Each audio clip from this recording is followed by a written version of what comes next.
I'm here at the judging day for the 3rd Press Gazette British Journalism Awards.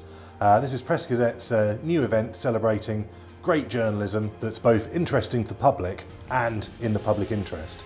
It's open to all journalists wherever they work. Our 21 judges have all been chosen because they're expert in their field, senior journalists, but also because they're independent. They've had an incredibly tough job to do. We've had more entries than ever before, more than 250, which is really encouraging about the state of sort of public interest journalism and investigative journalism at the moment in the UK. They've been giving every category incredible attention, going through it in forensic detail, and I think we're coming up with a list of finalists and winners that we feel that we can be extremely proud of. I think one of the things we were looking for was journalism that really made a difference.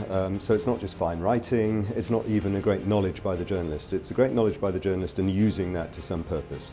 So it's stories that you read and think that has changed my view of something, and sometimes made a change in the way people think about the world. You know, in a year where parts of the industry get a real kicking and the reputation of journalism is under scrutiny like never before, it's massively encouraging to see so many high quality pieces of work across all different media, different platforms, different models of journalism being represented. And also then when you look at the very top flight, the standard of work and the presentation, which of course is all part of it, even though you're judging by the words and the work that's got into it.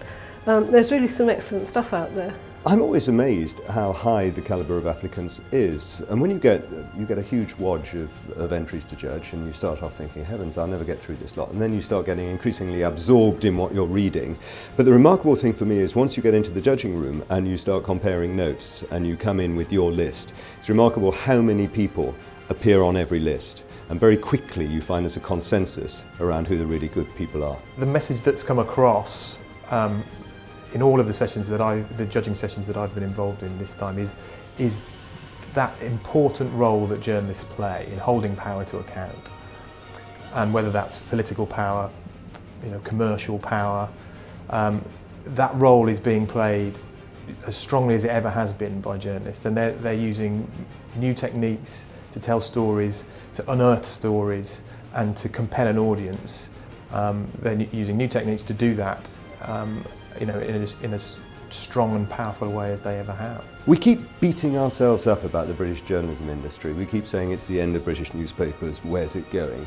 And actually what we see time after time, it's not the end for journalism. Sure, there are economic problems, newspapers are having to find a new way through, but the journalism, that's the important thing, the journalism is continuing. Now whether that's online or on camera or in a newspaper, the fact is people are going out and finding really interesting stories. The British Journalism Awards themselves happen on the evening of 2nd December at Stationers' Hall, and that's when we'll find out all the winners.